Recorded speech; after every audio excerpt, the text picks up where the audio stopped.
Hello, hello. Heads up, I'm a little sick, so my voice is a bit shot. But anyway, we're gonna do this because I want to. Anyway, if I end up like coughing my ass off or something, I will be actually doing jump cuts. I know I don't like doing those, but I don't think you guys need to listen to me coughing for like 12 minutes. So if that happens for the first time ever, you will see a jump cut, and then hopefully never again in the history of time. Anyway, we're watching Europa Report. So this is a 2013 found footage science fiction film. Spoiler alert, you know the drill. I'm going to be talking about the movie, things that happen in the movie, the ending of the movie, etc, etc, etc. If you haven't seen it and you don't want it spoiled, do not watch this video right now. Go watch the movie and then come watch this if you feel like it. That's a pretty big if, I understand. But let's get into it. So, we've got our ragtag crew of astronauts getting ready to go to Europa. Good times. We have James, who's doing a little video introduction, I guess, to his family. He's leaving like family video vlogs or whatever so he can communicate while he's gone, because he's going to be gone for quite a while. I think all in all the mission is like, just to get there is like 22 months, so it's kind of a lengthy operation. I guess I should explain why they're going to Europa if anyone doesn't know. So Europa is one of Jupiter's moons. For anyone who doesn't know this, you can just skip ahead. I don't know when I'll stop talking about it, but it's one of Jupiter's moons. It has an icy layer on the top, and then it is believed that there is a liquid ocean underneath. So essentially, scientists think that this is the best chance that we have for finding some form of life outside of Earth, more so than Mars even, because while Mars is the most similar planet to Earth in structure, essentially, size and distance from the sun wise, temperature wise, even though temperature is a lot colder, but on like a galactic scale or a universal scale, it's very similar to Earth, but the water there is all frozen, whereas Europa has liquid water. Therefore, from what we know about life, liquid water equals one of the number one things that you need for biological life. So, in this film, they're basically sending a mission there to go collect ice samples and to see if there are any kind of bacterial life there, because that's essentially what we're thinking. Like, we're not thinking like aliens, like Mars attacks, or like Vulcans or something like that. We're thinking like really, really primitive, like by microbial life. So James introduces the crew essentially. There's himself, who is one of the engineers. There's Rosa, the pilot. There's Andre, the chief engineer. There's Daniel, who is a science officer. I think he's the chief science officer. Katya is also a science officer, and William is the Capitan. So we got a 6-man crew, ragtag team of highly specialized individuals from around the globe. It's like a world combined effort mission. So I'm guessing like the ESA, the NASA, Chinese Space Agency, everyone's kind of just working together to go there. Anyway, for the greater good, right? Nowadays, it's hard to think of the world working together for something like that, unfortunately, but, 2013 was a simpler time, I suppose. So, there's a scene where they pass the moon, and it's kind of a huge step for them. It's like, this is the farthest that humanity has ever gone from Earth, and every second after this will be the farthest that humanity has gone from Earth, which is that's huge, right? So, apparently in this universe, we haven't been to Mars. We made Europa a higher priority for a manned mission than Mars, which is, I would be all for that, by the way. Granted, I'm not the one who has to go out there for 22 months plus the amount of time that it takes to do whatever they got to do, plus the amount of time it takes to get back to Earth. So who the hell am I, right? Anyway, about 19 months in, they finally see Jupiter, and the 4 main moons are visible like out the window. They're getting really close. Super exciting, right? And then finally, at about 21 months, they descend. They finally reach Europa. They descend down. Andre, for whatever reason, is... I mean, we find out later, but he's not doing great. Whether he's sick or if he's just depressed, or I don't know what it is, but we don't find out right away. So they say, okay, they don't want to leave him up there alone, so they all go down together. The descent is controlled, but they're pushed off of their target area on the map due to like a heat ventilation out of the ice or whatever. So that's a huge sign, because that means that there is active tectonic activity. Active activity, yeah.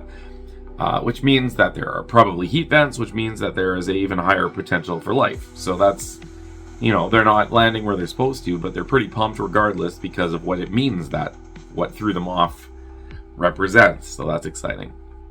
So anyway, once they land, they bore through the ice. They have like a little drill.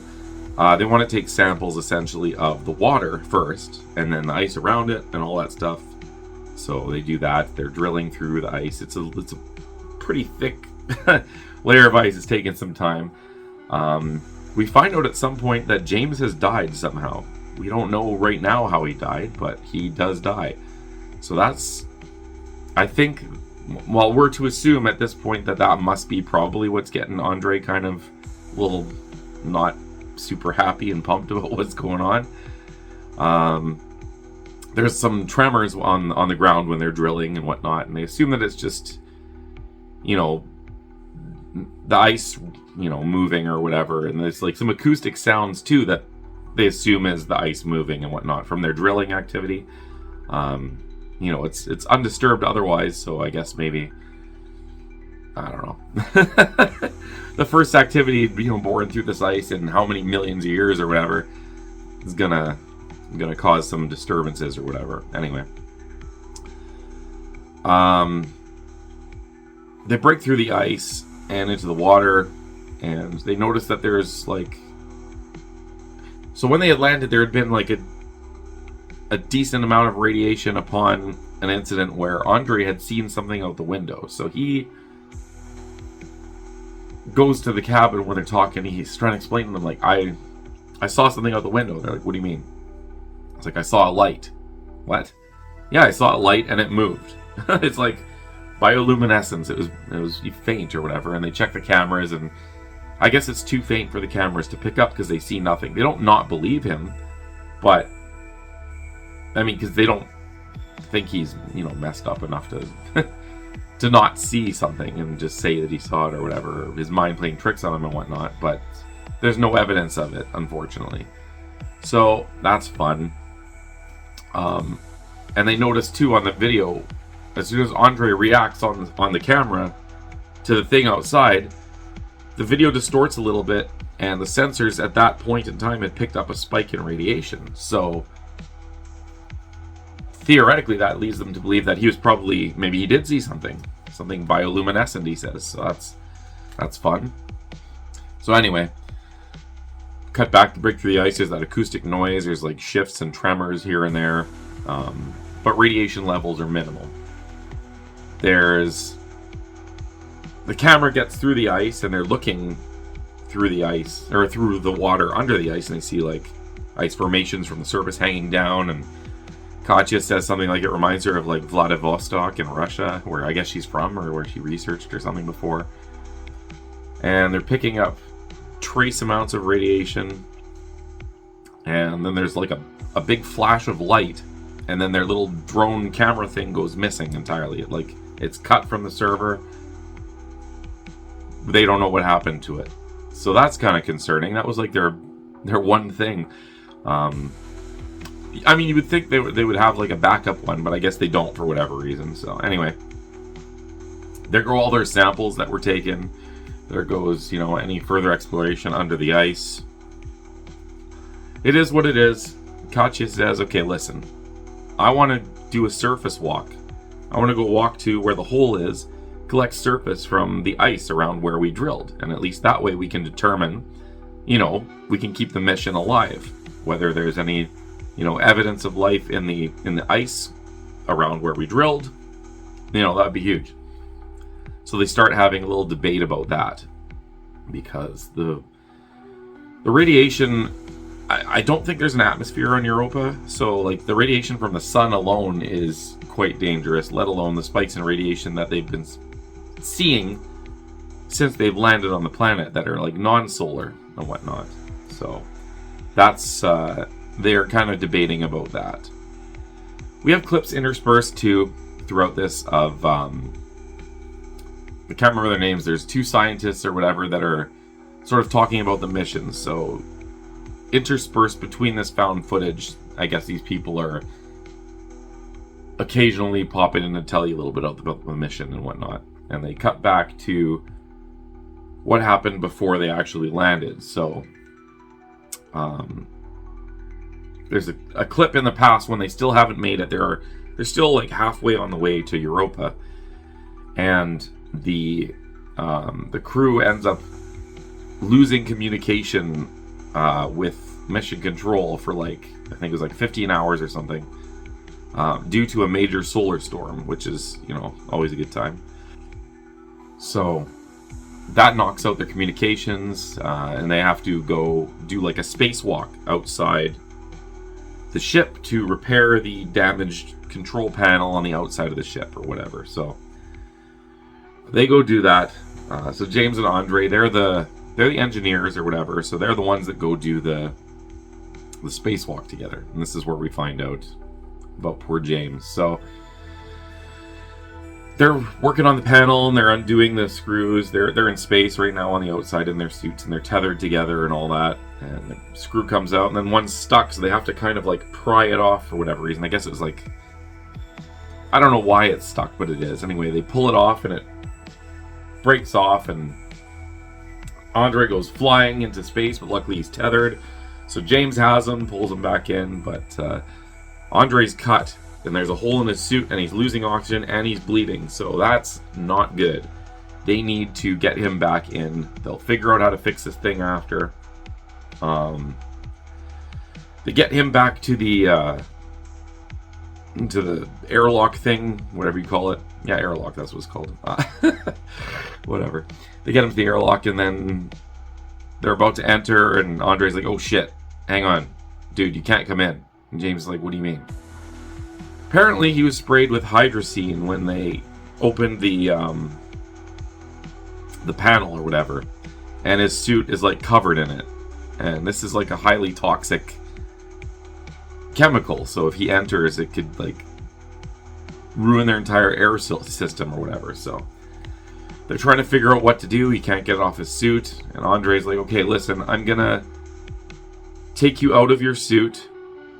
It'll take about 2 minutes.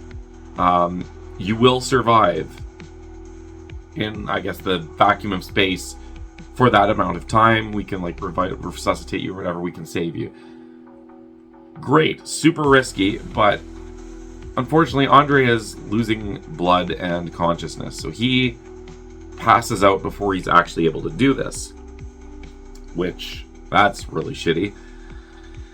So James decides essentially, all right, I'm gonna take one for the team. Time's running out for Andre. He's gonna lose all of his oxygen through that little cut in his thing. So James pushes him in and shuts the airlock door. And as he shuts the door, I guess the force of him pushing the door pushes him too. He's no longer tethered. He's floating away. And that's how we lose James, unfortunately. So you see basically from his view, like the camera in his helmet, I guess, of the ship in the distance and him floating away from it. And honestly, I couldn't think of much that would be scarier than that, because you're done. There's nothing you can do. Literally. Like, you're in the middle of space, like out by Jupiter. Anyway, we slowly see him,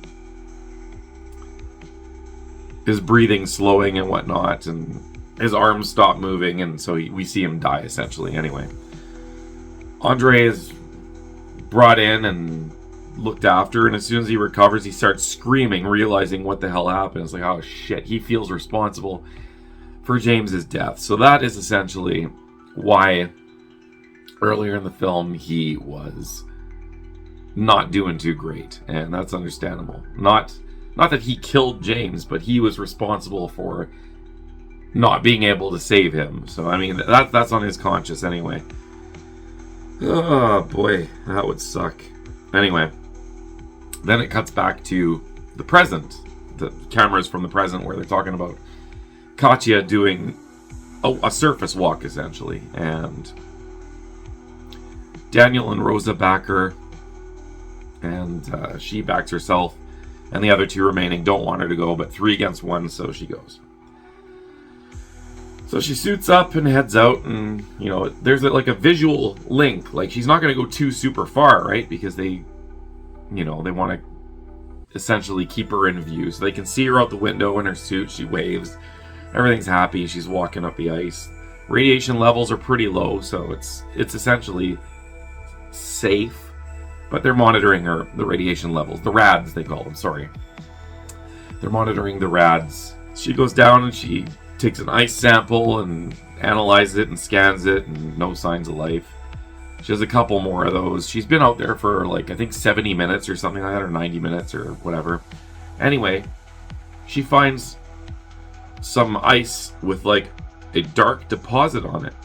She's like, oh shit, what's this? She scans that. Sure enough, microbial life.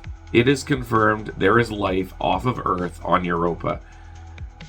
They're analyzing it, and she's looking at the data as it's coming back to her, and she's saying, wow, this like looks Precambrian, but it's still life. Like, this is huge. And in reality, that would be fucking huge. I don't know if there would be any discovery bigger than the fact that there's life off of Earth that evolved independently. So, mission accomplished, right? Like, this is good. Then the lights appear. Under the ice. Bioluminescent lights, akin to what Andre had seen, essentially what he described. And she notices them sort of moving. She says, okay, well, I want to see if they are reacting to the lights on my suit. So she turns the lights on her suit off and approaches. And the lights under the ice are getting closer and closer to her. And then, unfortunately, the ice cracks and she falls under. And everyone on the ship is obviously freaking out. Oh shit, what the hell? They can see on the monitor, like, the ice level and her sinking below the ice. So she's under the ice. Absolutely no way to save her either. It's not even like the spacewalk, like she's tethered or anything. She was just... It was assumed to be a controlled area, but apparently the ice was a lot thinner in that area. And it gave way, and they show her camera under the ice, and very briefly, Katya's gone. At this point, with the knowledge that the ice is unstable, they've already lost 2 crew members on this mission. They have the information they need. They decide they need to lift off.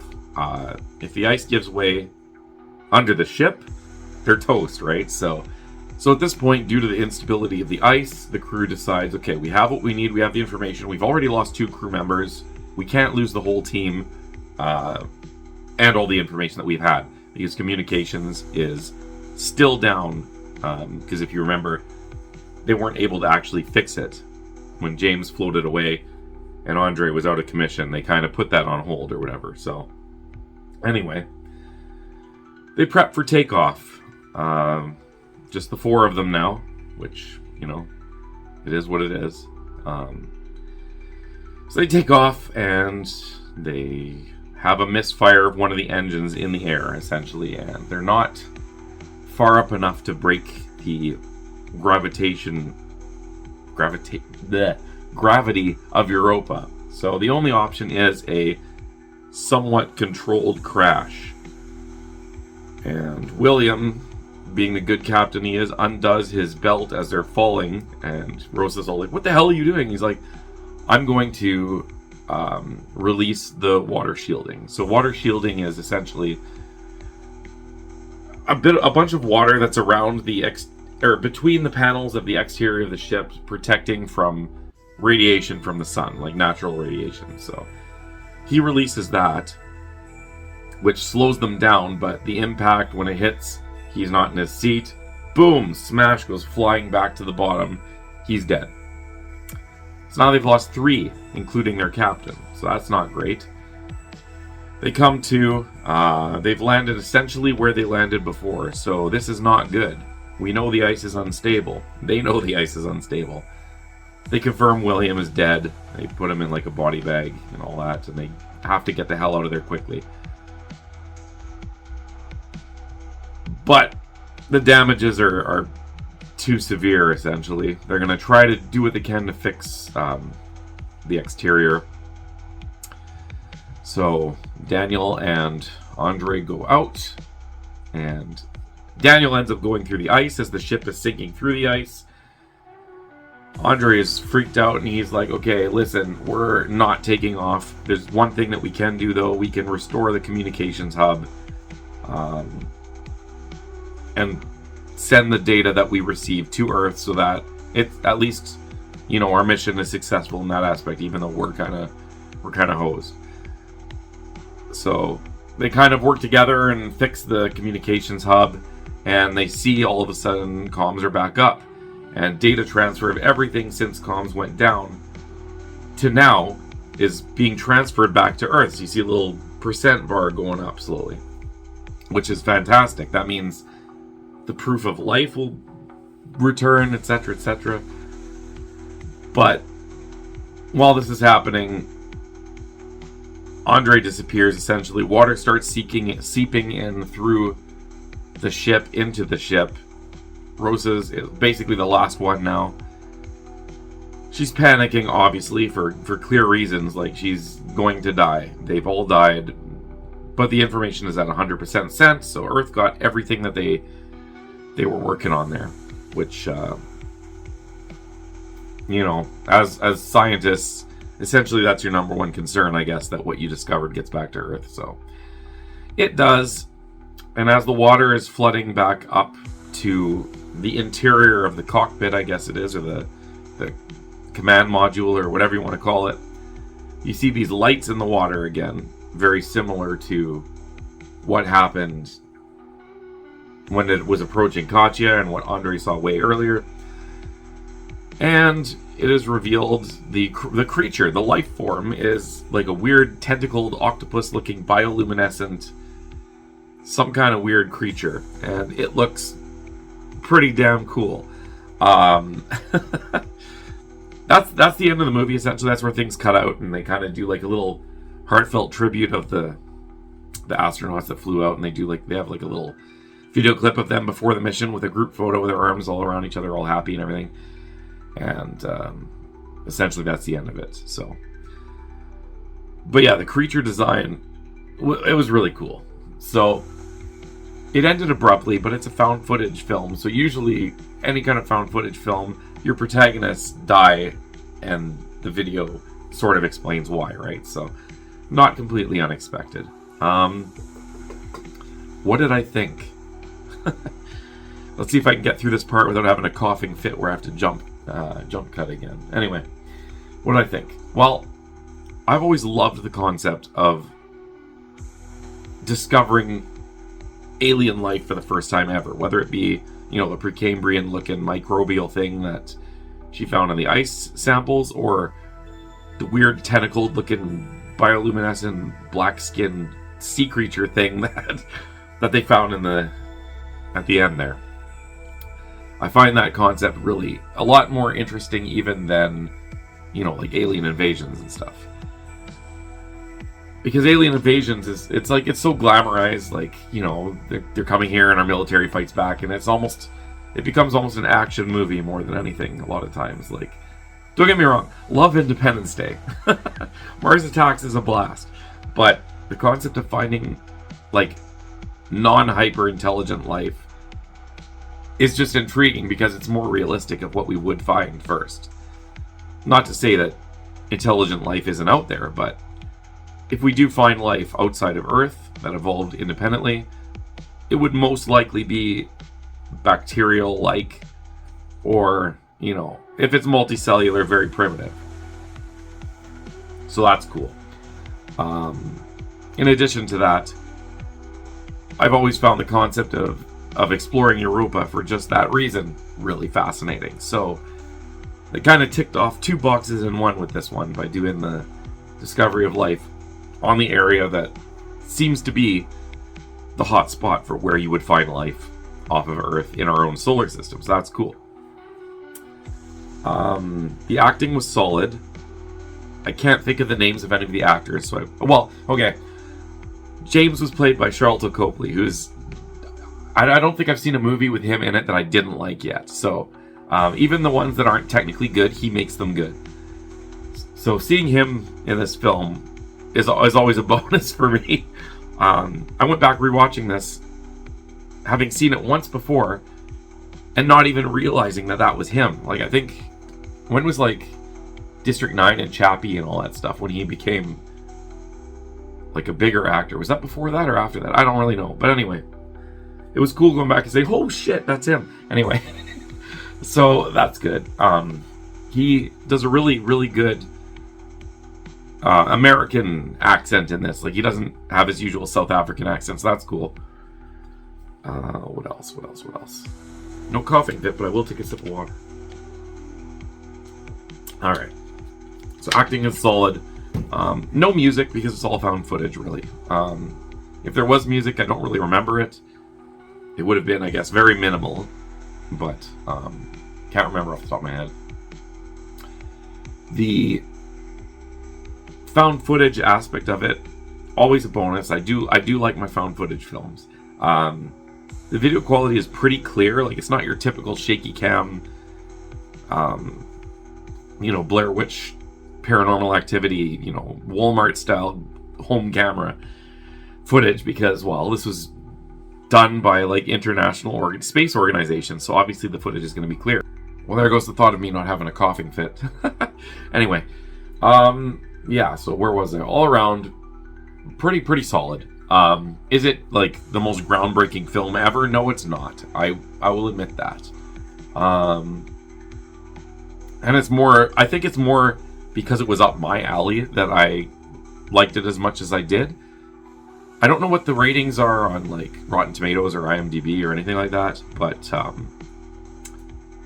if I had to rate it based on my biases and all that, I'm gonna give it a... Don't think it's quite a 7. Let's do 6.86. Yeah, that's what I'll give it. So, again, I mean, I don't know how often I'll come back to this movie, but both times I watched it, I've enjoyed it. So, take that for what you will. Either it's your cup of tea with this kind of a subject or not. I don't know. Is it as well done as, like, Paranormal Activity or Cloverfield or whatnot? No, not really. I mean, those movies are pretty, I don't know, groundbreaking or whatever you want to say. This one isn't, like, breaking any new records or anything like that with how amazing it was. I think it pretty much slipped under the radar when it came out, too. I don't know what else was coming out in the time that this was released, but... It's one that I had heard of, and I remember saying to my friends, oh, I want to go see this movie, and everyone's like, what movie is that? I've never even heard of it, so who knows? Anyway, that's my thoughts. I'm going to end this now before I burst into another coughing fit, so apologize for my voice and for the jump cuts, which, like, again, I don't want to do if I don't have to do them. The whole point of this channel is to be unrehearsed and raw and kind of shitty. So the jump cuts kind of defeat that purpose, but whatever. I was determined to get this one out because I'm running out of time based on when I want to release this, and not getting any healthier in the amount of time that I want to. So we're just going to do it, and yeah, we'll go from there. So that's it. 6.86 Europa report. Should you check it out? I think it's situational. If what I explained sounded interesting to you, or if the concept of the film sounded interesting to you, check it out. If not, I mean, you could probably skip it. But if you're kind of like a science nerd, like myself, then you might want to just check it out, just because of the way it handles, discovery of life. Again, like I said, not any like floating brains that are trying to take over the world or anything. But yeah, anyway, I'll end it there. Thanks guys for putting up with me, and hopefully the next video I will be having my normal voice back and won't be coughing up a storm every 4 seconds. Take her easy. Bye.